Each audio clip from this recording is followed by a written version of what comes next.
Sat Sri Akal and hello. Let's talk about equal opportunity bold claims today. Claims splashed across job advertisements from the world's largest companies. You know the ones. We are committed to creating an inclusive workplace where everyone has equal chance to succeed. But how do you feel when you apply to one of these jobs, spending hours crafting your CV and cover letter, only to receive an auto-generated email weeks later? We regret to inform you, but please keep applying. Translation: no one in HR actually looked at your application. A bot read it, scanned it for keywords and your ethnic background, visible identity, or anything that makes you diverse, completely overlooked.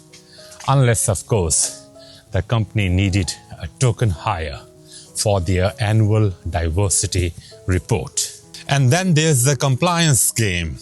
In some cases, the job may not even be real. The hire, pre-selected, and the advertisement just there to tick a legal box. So much for equal opportunities, right? Now let's say you're part of an underrepresented group, someone whose visibility is supposed to make these companies look inclusive. You see these flashy promises of equality, you apply with hope, and then silence. How would you feel knowing diversity wasn't a commitment to them, just a PR strategy?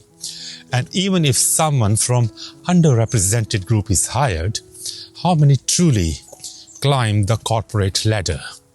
Not many. That's because to succeed, you have to look like them, speak like them, and carry yourself like them. In other words, you must assimilate. You are only promoted if you have erased enough of yourself to blend into their definition of leadership.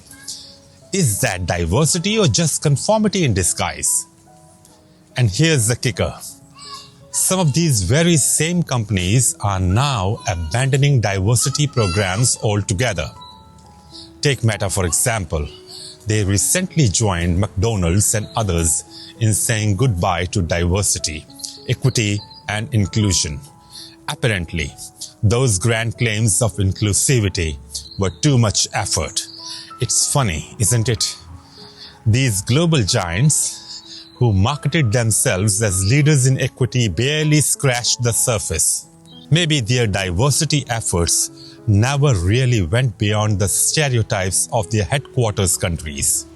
And now, with shifting political tides, they have bailed, proving their promises were about optics, not action. So here's my question for you, especially if you are from an underrepresented group. How do you feel when you see these companies shouting about equal opportunities only to realize they were just hollow words? And what's the point of diversity if it's just assimilation masked as inclusion? Let me know your thoughts in the comments, because if we don't call this out, who will? Thank you so much.